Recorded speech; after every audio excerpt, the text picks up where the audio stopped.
Thank you all for coming this morning. I appreciate your willingness to come and listen to me at this important time in the university's history. And I have to confess to you that I've been pretty nervous about making this talk, and it did not help at all that I was inundated with calls from the local press wanting to know about our views on the budget, how we were going to survive the crises. I kept ducking all those calls, by the way, but the pressure was there. And this morning, as we were getting ready to come over, a phone rang again, and my wife Julie answered the phone, and she said, "Steve, it's Kathy Donaldson from the Chicago Tribune. She wants to speak with you." Well, Chicago Tribune. Kathy Donaldson. So I said, okay, I'll take it. And I said, hello, this is Steve Hansen. And she introduced herself, and she said, I'd like to ask you a question if I could, please. And I said, certainly, go ahead. And she said, I wonder, have you had the opportunity to consider the offer we've made for 20 weeks of free home delivery?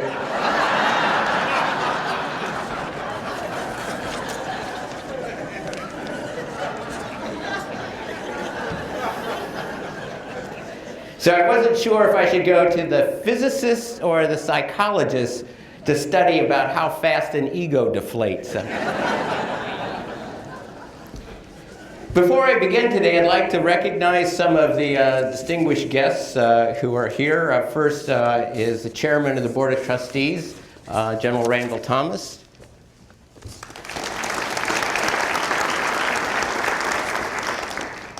I also like to recognize Senator Bill Hayne. And Bill, if you'd stand up, please. Bill has done, the senator has done outstanding work in representing our interests, particularly on the health care issue. And thank you very much, Senator. Representing Congressman Rodney Davis is Philip Lasang. Philip.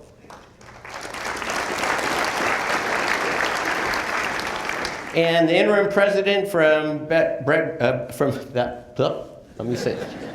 the interim president from Lindenwood University, Brett Barter. Brett. We can talk later about being interim. Congratulations. I also want to recognize members of the Alumni Board who are here: Steve Jankowski, Alan Cairds, S.J. Morrison, Kevin Russ, and Elizabeth Shealy. If you'd all stand, please, and be recognized.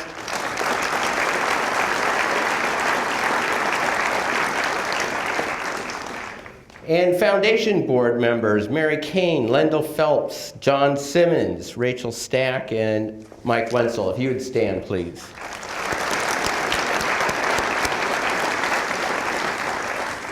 Thank you all for coming. So let me begin with a quote from William Shakespeare.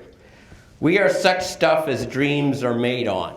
And I believe that SIUE is such stuff as dreams are made on. We're the dreams of students, faculty, staff, and the citizens of the state of Illinois.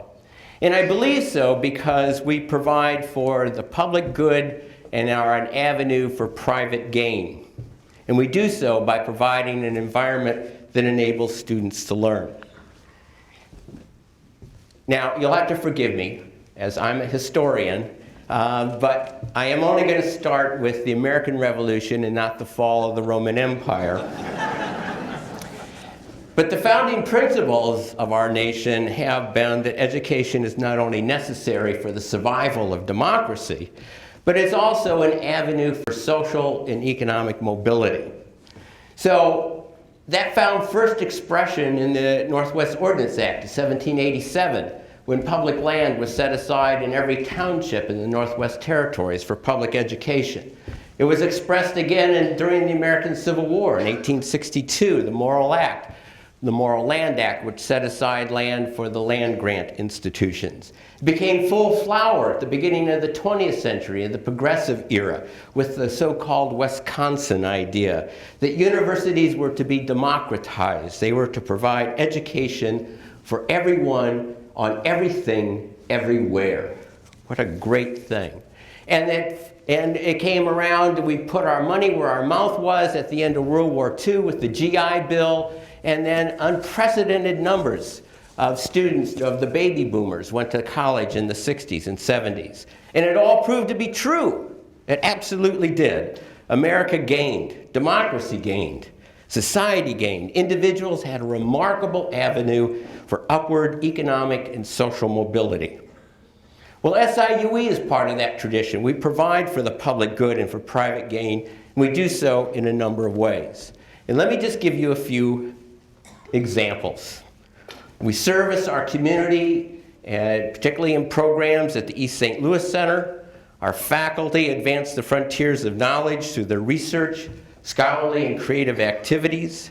We've enrolled, retained, and graduated over 100,000 students in our 58-year history. We work to assure that our education is accessible and is affordable, and we have a $514 million impact on the region. So yes, I would say that SIUE is the stuff as dreams are made on. And it is so because of the learning environment that we create. And let me just give you a few examples. So this is the part where I want to brag about SIUE and brag about you and your accomplishments. We make our education accessible through the winter sessions, the 4-week experimental program that proved to be successful. We made learning more accessible through online and off-campus programs. Our summer sessions increased. We had the first increase in enrollment in nearly a decade during the summer. We've expanded our academic programs, new bachelor's degree programs in international studies, mechatronics, integrative studies, nutrition, middle-level education. And we're developing new programs in areas such as a Master's of Pharmaceutical Science, a Master's in Criminal Justice online, an online MS in Healthcare Informatics, online degree completion in the undergraduate psychology program, along with redesigns of the IT program, health education, teacher education.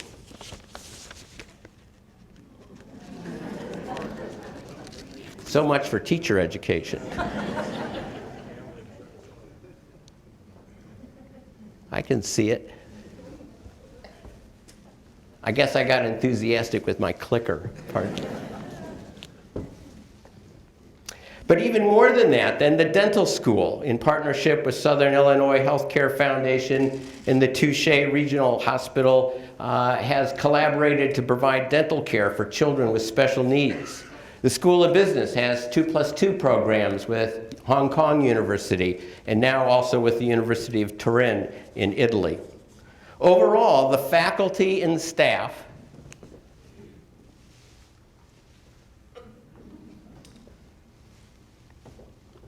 have earned a number, you have earned a number of recognitions. The Higher Learning Commission reaffirmed our accreditation. The School of Pharmacy received accreditation from the Accreditation Council for Pharmacy Education. School of Nursing received the coveted ARCUS Award for Achievement for Educational Attainment. It also was recognized as one of the top nursing schools by U.S. News and World Report. And for the 10th year in a row, the School of Business was recognized by Princeton Review Best 295 Business Schools. But there's even more. We received, along with Lewis and Clark Community College, a $10 million grant for funding for building Illinois bioeconomy. The dental school was approved by the Commission on Dental Education for training and licensing international dentists. They received over 300 applications for 6 slots. And the School of Engineering received its ABET accreditation. There are a number of factors, or the number of reasons why we are able to make this possible. We're driven by strong teacher scholars, in which the faculty and staff received over $43 million in research and development grants and sponsored programs. Nearly 30% of the faculty are now engaged in sponsored programs. And thank you. And students have flourished because of strong academic programs and student services. As a result, that more than 74% of our students persist from freshman to sophomore year. That's the highest that's been in 10 years. And 75% of our student athletes achieved a 3.0 GPA. That puts us in the top 25 institutions of Division I in the United States in terms of GPA for our students. And we received the 2015 Higher Education Excellence in Diversity Award from Insight for the second consecutive year in a row.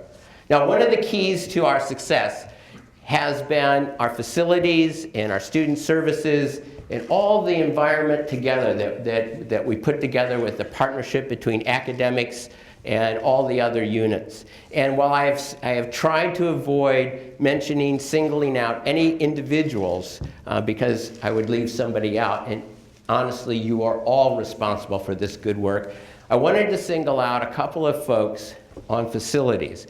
Particularly, I want to thank Arts and Sciences, Bill Ratzlaff, and Vice Chancellor Ken Neer, and Bill Winter, and the team that they put together to solve the problem that we had when the state quit funding the repairs on the science building.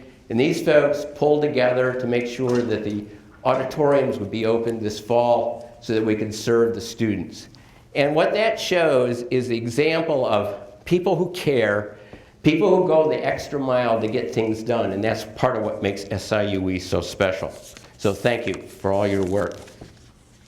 Reflecting the fact that all of you have been providing the stuff that dreams are made on,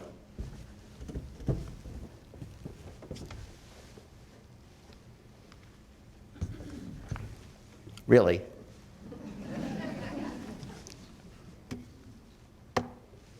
And this is your accomplishment. U.S. News and World Report ranked us in the top 10 public universities for the 12th consecutive year. Washington Monthly, for the 6th consecutive year, ranked SIU Edwardsville as one of the top 40 master's institutions in the United States. And looking at the National Science Foundation's annual report on research and development expenditures for all universities, SIU Edwardsville, for its Carnegie classification, there's only one institution in the entire nation that does more in terms of R&D than you, the faculty and the staff of SIU Edwardsville. Outstanding work. This is really good stuff, my friends. Congratulations to all of you, and helping to make thousands of dreams come true, for creating an environment that enables students to learn and providing for the public good and an avenue for private gain. So while we have done much for which we deserve to be proud, while we have a lot of pretty good stuff for dreams, we face some incredibly daunting challenges. The first is financial. There's been a decline, as you know, in state support for higher education, and it's been dramatic. We've seen what's happened in states like Ohio, Louisiana, Colorado, Wisconsin, and many others. And we've seen what's happened to SIUE. Just since FY10, we've lost $10 million in state support. But looking at the longer view, since FY02, we had our state appropriation represented 71.6% of the cost of instruction. It's now providing only 40% of the cost of instruction. And that loss of state money has not been replaced by other revenues. We simply can't raise tuition and fees high enough. If Bill Winter looked at what would happen last year to cover the loss of state money from last year, we would have had to increase tuition 130 some odd percent. That's just not possible. It's not realistic. Nor can we solve the problem by simply packing more students into the classroom. That will affect, ultimately, the quality of education that we're providing. So adding to the financial woes are the lack of money for scholarships, which jeopardizes accessibility, the uncertainty of the cash flow from the state, the bond rating, which drives interest rates up, the pension debt, the cost of health insurance. And compounding the problem for us, of course, is that we don't know what the state budget is. They haven't passed one yet. And we know that there's going to be a cut, and it's going to be somewhere between what the General Assembly proposed at 8.75% and what the governor proposed at 31%. Making the situation even more difficult for us at SIUE is that we've accumulated a number of unbudgeted obligations. These include commitments that we've made to ourselves, promises that we've made to ourselves. They involve merit and need-based scholarships and program expansion in certain strategic areas. Now, these obligations are things that we've kind of kicked down the road, but it's gotten to be so big now at a total of about $7 million that we can't ignore it anymore. Without hyperbole, I want to say that our financial situation, our financial challenges are so dire that they threaten the core of the university and our ability to perform our mission.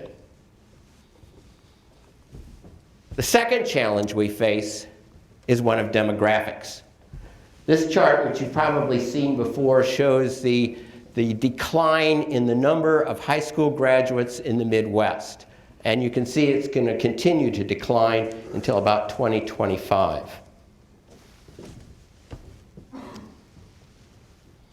So the decline in the pool, the fact that is reflected in the fact that over the past 5 years, Illinois public universities have lost about 10,000 students. That's almost the size of an institution. It is the size of an institution. So we're going to have more competition for students from not only publics in Illinois, but from the for-profits, the privates, the online institutions. So not only must we work harder to recruit students, we have to work harder at retaining them as well.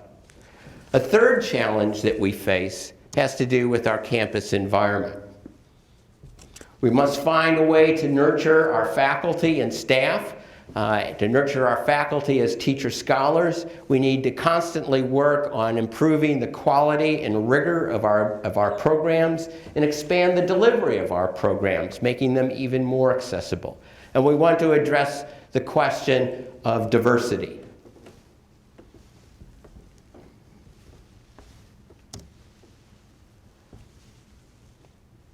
We want and we need a diverse student body that reflects American society. We want and we need a diverse faculty and staff that likewise reflects society.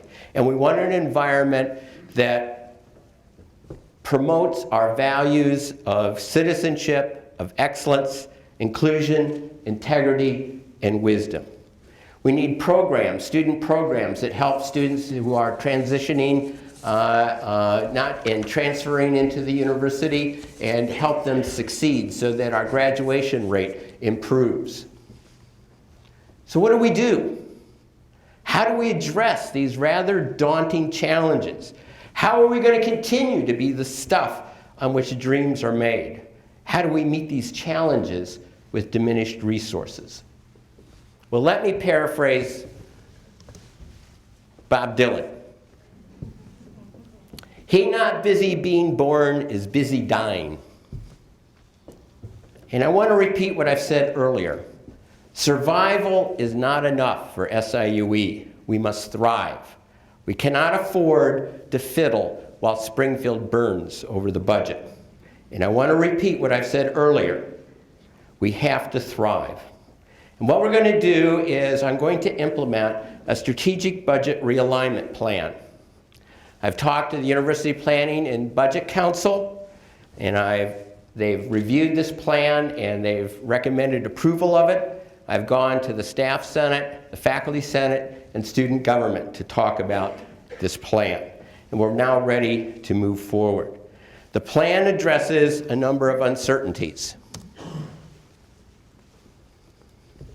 We're going to realign 9% of our budget, and it's going to do two things. First, it will cover whatever cut the state from Springfield imposes upon us.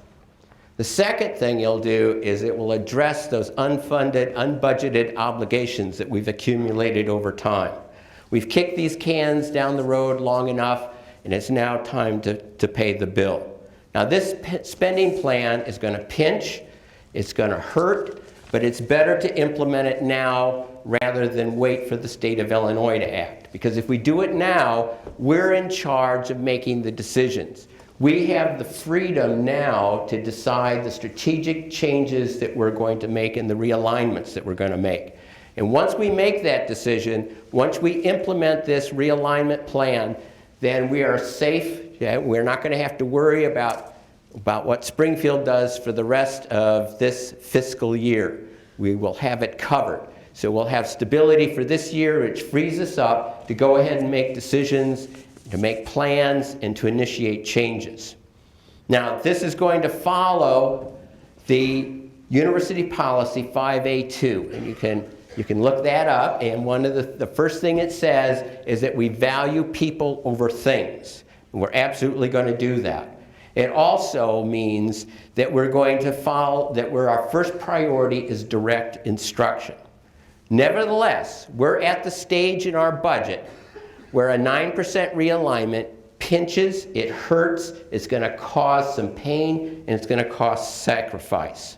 And because there is the potential, and I'm underscoring the word potential, that there could be job loss as a result of this 9%, we are going to implement a retirement incentive plan for civil service and for professional staff.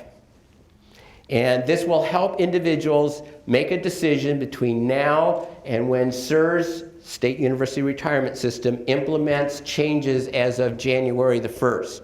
So this will allow people to take advantage of the retirement incentive plan to get out before SIRS makes a change in the plans. I think this will relieve a lot of pressure on the possibility of losing jobs. Now, please note that this realignment of the budget is not going to impact classes for the spring semester. This 9% realignment plan is going to assure us that we'll keep our classes going. So let me repeat, we need to be proactive, and this realignment allows us to shape our own destiny. It addresses the contingency of a budget cut for this fiscal year, and it will lay a firm foundation for FY17 so that we don't have to worry about if there's going to be another cut in FY17. This plan is going to give us options to follow for FY17. All right, well, clearly, we can't allow the budget to define who we are. It raises a number of critical questions. How can we raise new revenue to replace the loss of state dollars? How can we continue to provide quality education and programs and services? How can we educate more students with fewer resources? These are fundamental questions that need to be addressed and need to be discussed. So I am going to ask, or I am asking, the members of the Faculty and Staff Senates, Student Government, University Planning and Budget Council, the Graduate Council, the University Quality Council, the Vice Chancellors, Deans, and Directors to form a Congress that will meet next month in November to explore some key issues. How can SIUE continue to grow? How do we determine our academic program priorities? Is there a more effective way to manage our budget? How can we increase revenue? And how can we revise the curriculum and delivery of the curriculum to improve efficiency and quality? Now, let me say that this Congress is not going to be developing a new strategic plan. That's too presumptuous of us at this stage. What we want to do is for the Congress is to answer some questions, to develop some action items, and to develop a roadmap for us so as we go through this fiscal year and set us up in the right direction for next fiscal year.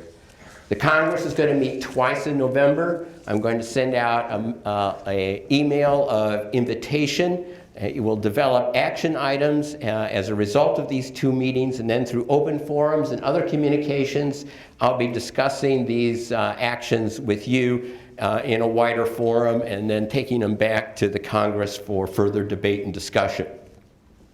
Now, I expect these discussions of the Congress to be spirited, passionate, possibly there might be some disagreement.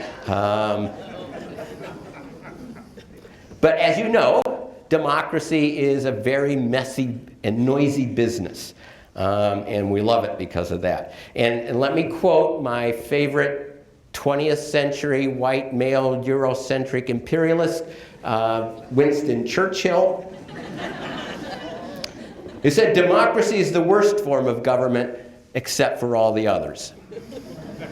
So patience is asked of all of you, and participation is asked of all of you. We are in charge of our own destiny. I've asked Tim Schenecker and Denise Cobb and Laurel Miles and Steve Huffstetler to form a steering committee. You'll be hearing from them as the Congress begins its work. And I think the first meeting, you can mark this on your calendar, is going to be Friday, November the 6th. So we're facing a rapidly changing world. It's a world where I am told that there are more English-speaking people in China than in the United States. It's a world where I am told that there are more English-speaking people in India than live in the United States. It's a world where individuals receive more information in 1 week from the New York Times than a person who lived in the 19th century received in their entire life. It's a world where the top 10 jobs of 2014 did not exist in 2008. It's a world where we're preparing students for jobs that don't yet exist. It's a world where we're preparing students to solve problems that we haven't yet invented or even thought of. And that makes it all the more important for universities and for SIUE Edwardsville to contribute to the public good so that we can succeed and so that our students can succeed. And let me return to a previous theme from Maya Angelou. My mission in life is not merely to survive, but to thrive. And to do so with some passion, some compassion, some humor, and some style. Well, that's what I think SIUE should do. Our mission is not merely to survive, but it's to thrive. And we do so with some passion, compassion, some style, and maybe a little bit of humor. So let me show you a very short clip as a reminder. There's something in you that the world is waiting for. What will you do? You could drive the future. You could build a bridge, write a play, compose a symphony. You could save a life, start a business, speak up for the voiceless, unearth an ancient civilization, design a plane. You could change the world. You could do it all at SIUE.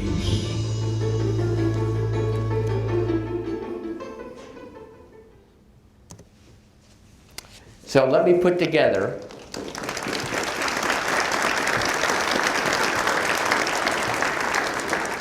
in one sentence Maya Angelou, William Shakespeare, Benjamin Franklin, and Bob Dylan. Let's get busy. Let's get busy with the business of thriving. Let's get busy with being born anew. Let's get busy building the stuff on which dreams are made. Thank you all very much.